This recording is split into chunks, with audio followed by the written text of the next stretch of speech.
Bom dia, pessoal, tudo bem? Bom, na aula passada nós vimos aí o sistema operacional Linux, né? Então vimos os primeiros comandos, né? Um primeiro contato aí com o sistema operacional. Eu falei para vocês que o ideal seria, né, vocês terem uma máquina onde vocês pudessem fazer o dual boot, conseguir instalar, né, o Linux também, para quem não tem ainda o Linux instalado. Uma opção seria instalar junto já com o sistema operacional que você tem, é, mas que não era o objetivo da aula, né, ensinar a instalação propriamente dita, e sim ter um primeiro contato aí com o sistema, e que se vocês não tivessem essa opção, é, vocês poderiam testar os comandos no Shell, né, online, que eu passei para vocês. Então eu deixei lá no Teams, né, no nosso grupo lá, e deixei também no Swap, lá na plataforma da aula, um link de um shell online, né, de um prompt lá online, onde vocês podem, lá ele simula o sistema operacional Linux e vocês conseguem pelo browser, né, pelo Chrome, pelo Firefox, enfim, pelo browser que você usar aí, você clica lá e você consegue ter o prompt lá para você colocar os comandos que a gente está vendo aqui em aula. Tá? Isso é o suficiente para que vocês consigam fazer a parte prática, sem precisar ter o sistema operacional instalado. Nós vimos então os primeiros comandos, né? Então eu mostrei para vocês aqui o diretório, né? O sistema de diretórios do Linux, que é um pouco diferente do Windows. Então, para quem não viu, vá lá na aula passada, que eu já falei sobre tudo isso daqui. Depois nós vimos o superusuário, né? Então, o usuário lá do Linux, que a gente chama de superusuário, o root, ele tem o acesso ao sistema de forma completa aí, né? De forma plena. E o comando su é que faz com que você então acesse a máquina como o usuário root. Sempre lembrando que mesmo que você seja a única pessoa a usar o computador, se você tiver um computador Linux instalado na sua casa, né, e só você vai usar esse computador, mesmo assim, não é recomendado que você use o computador como usuário root, como usuário de administrador, porque, sim, por uma série de questões aí de segurança, tá ok? Então, se você estiver usando o computador como root e no momento você, por exemplo, né, acessar algum programa, alguma coisa que possa dar um controle da máquina para outras pessoas, né, estando na internet, a pessoa pode, aí dependendo do caso, é, acessar o seu root, né, e ter acesso aí a toda a sua máquina. Então é sempre recomendado que você tenha no mínimo 2 usuários na máquina que você use de fato, né, o root e um usuário para você usar no dia a dia, tá? E o comando, né, sudo aí faz essa troca de usuário, tá? Você troca o usuário ativo no momento. Nós vimos, né, o comando ls para listar arquivos, nós vimos o comando man, né, o man aí de manual, onde você tem um pequeno manual de todos os comandos, né, os principais comandos do Linux aí. Então, no caso do ls, por exemplo, se você digitar man ls, ele vai abrir para você várias informações aí sobre esse comando, todos os parâmetros que são possíveis de você digitar junto com ls, enfim, todas as informações necessárias desse comando. E depois nós paramos nesse slide aqui, onde eu mostrei para vocês um pouco do esquema de permissões, né, de cada arquivo. Então, cada arquivo do Linux você tem permissão lá de dono, de grupo ou de outros, e aí, de novo, né, acessem a aula lá se você não viu ou não lembra, porque o detalhe cada uma dessas coisas aqui, dessa tela, está detalhada lá no vídeo anterior, né? Eu não vou falar novamente. Então, dando continuidade aqui, os outros comandos, né, que são básicos lá do Linux. O CP é o copy, então se você quiser copiar um arquivo, seja no mesmo diretório ou para outro diretório, você usa o CP, né? E aí a sintaxe, novamente, se você tiver dúvida, você pode digitar lá man espaço CP e vai aparecer no prompt para você todo o manual com todas as opções do comando CP. Mas é basicamente essa sintaxe aqui que eu estou destacando para vocês. Olha, então CP, o nome do arquivo de origem e o nome do arquivo de destino. Aqui no caso ele está, olha, cp arquivo.txt e ele está copiando para /home arquivo tracinho cópia.txt. Então ele está copiando o arquivo para esse diretório aqui e com esse novo nome aqui. Lembrando que o CP ele mantém o arquivo original, então você vai ficar com 2 arquivos, tá? Diferente do MV. O MV, no caso, olha, ele está movendo, então você vai, né, entre aspas, perder o arquivo original. Não vai perder, né? Vai continuar esse mesmo arquivo com o mesmo conteúdo, só que no diretório onde você está mandando que ele seja copiado. Tá? Então o CP não, o CP ele mantém uma cópia, né? Ele duplica o arquivo e o MV move o arquivo. O mkdir é um comando para criar diretório, tá? Também não tem aí muito segredo, né? mkdir dados, ele cria o diretório dados no diretório onde você está no momento. O touch também é para criar um arquivo, mas para criar um arquivo vazio, tá? Então se você der um touch aí danilo.txt, ele vai criar um arquivo com esse nome, né? E aí você pode ir lá e depois colocar informações nesse arquivo. O rm é para apagar o arquivo, para remover o arquivo. Ele remove diretórios também, tá? E o rmdir é para remover um diretório.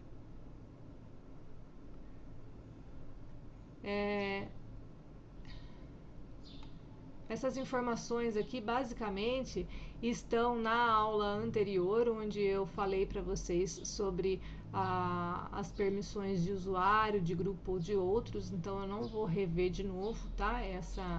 Esse slide, porque já está contido lá na aula, né, anterior.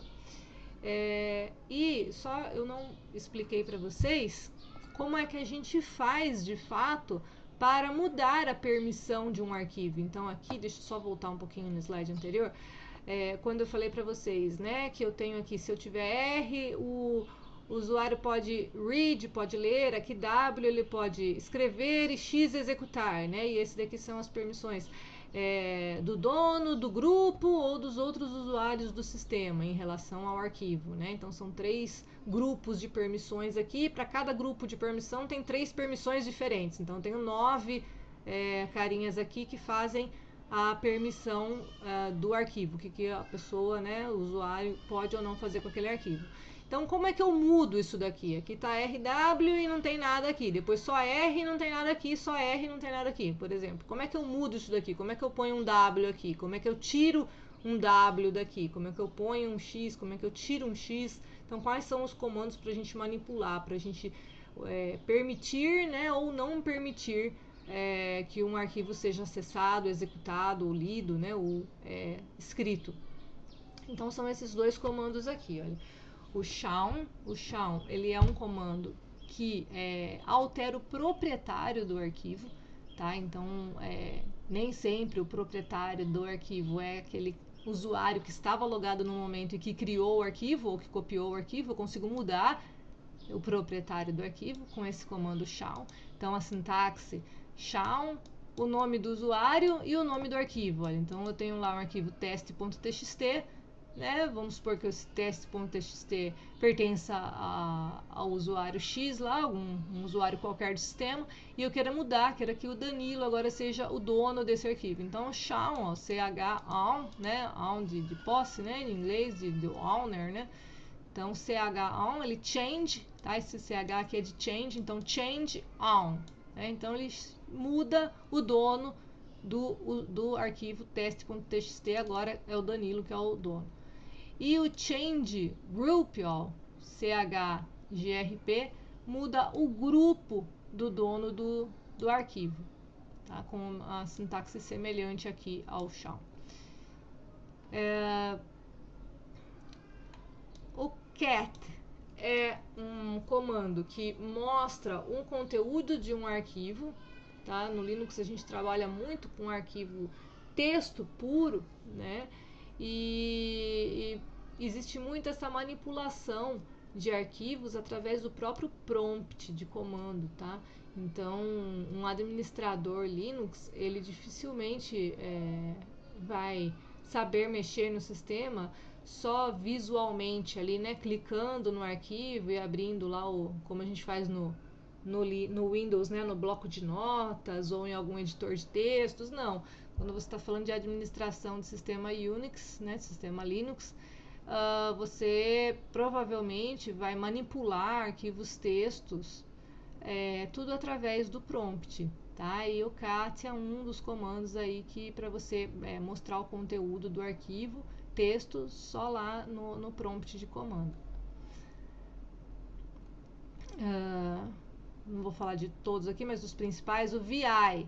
O VI, ele é um editor de textos, modo texto, tá? Então ele seria o equivalente aí a um bloco de notas do Windows, só que ele é todo textual, ele aparece, ele abre lá no prompt, né? E você consegue editar um arquivo texto todo naquela telinha lá do prompt, né? E o comando é VI, né? VI espaço e o nome do arquivo.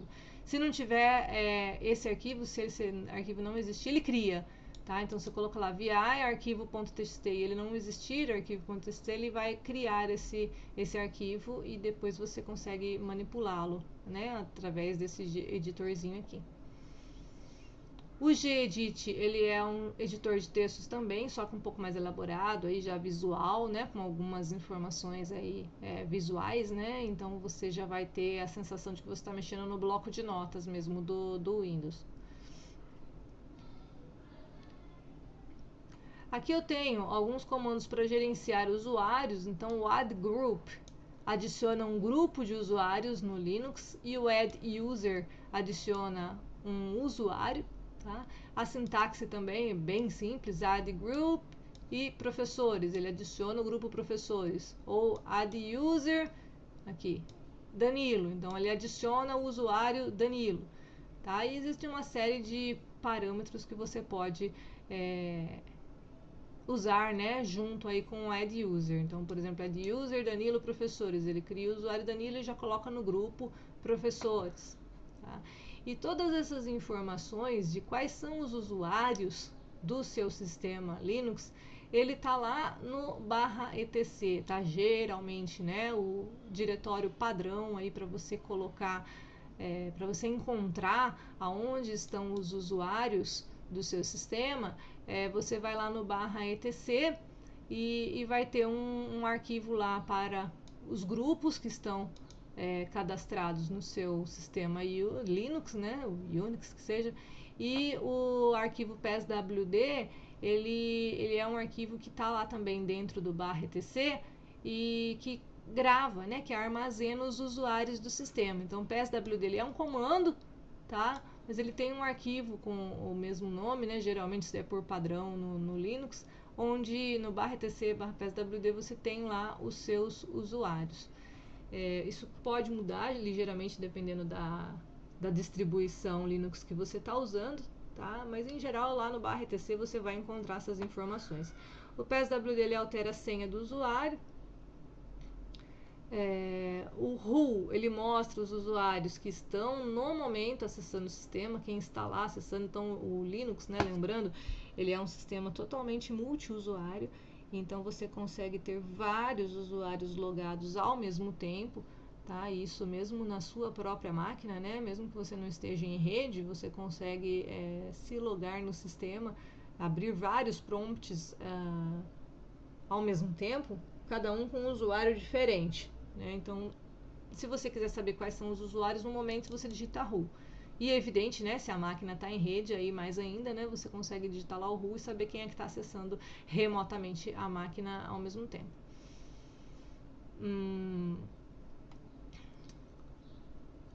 Vamos ver aqui. Eu tenho comandos para saber, por exemplo, quanto de espaço que eu tenho em disco. Aqui o DF, que é o Disk Free. ele vai me mostrar quais são qual é o espaço, né, que está sendo usado pelo meu sistema e quanto eu ainda tenho livre espaço físico, né, em HD. O Free ele exibe a memória RAM, tá, que as informações lá da memória RAM, então esse aqui do HD, né, do disco rígido, esse aqui da memória RAM. O Top é para mostrar os programas que estão sendo executados, né, os processos que estão sendo executados lá no momento na CPU, tá? Então, de repente a máquina está lenta, por exemplo, e você quer saber, puxa, mas está lento, o que está acontecendo? Você olha lá, fecha todos os programas, né, e a máquina continua lenta. De repente tem algum programa lá rodando em background, né, que a gente chama, tem algum processo que não está mostrando em tela, que não tem nenhuma tela equivalente a esse processo, mas o processo está lá, ocupando espaço na sua CPU ali, né, de processamento. Se você der um top, você vê quais são os processos que estão ali mais, né, sugando o seu processamento, e existem comandos ali para você gerenciar isso, inclusive para você determinar que aquele processo vai executar só em X% da sua CPU e não monopolizar aí, né, o seu processamento. Então, todo esse ajuste fino do sistema você consegue fazer no Linux, tá? De forma bastante tranquila aí com os comandos. O PS, tá? Já que a gente está falando de processo, também é um comando que mostra os processos em execução. A gente usa muito esse PS-A ou X, olha, que é esse parâmetro aqui, né, que mostra todos os processos em execução da máquina. E de novo lá você consegue ver, tá, se tem algum processo ali que está monopolizando ali a sua CPU, né? E em conjunto com o PS, né, com o top, com o PS, esse kill aqui, ele também é bastante usado pelos administradores de sistema Linux, que ele é aquele famoso, né, Ctrl Alt Del que você dá lá no Windows, e aí você procura qual que é o processo que está ali travando e clica ali, encerra o processo, né? No Windows a gente costuma fazer bastante isso. Através, né, visual ali, né, com a janelinha, com o mouse.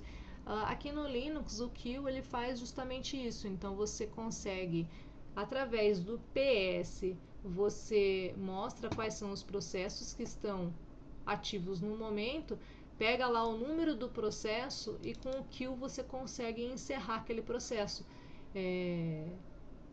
Lembrando, né, que você está interrompendo ali a execução de um processo, então tem que tomar cuidado que de repente aquele processo não vai ser finalizado de forma correta. Seria como um Ctrl Alt Del mesmo lá do Windows, tá?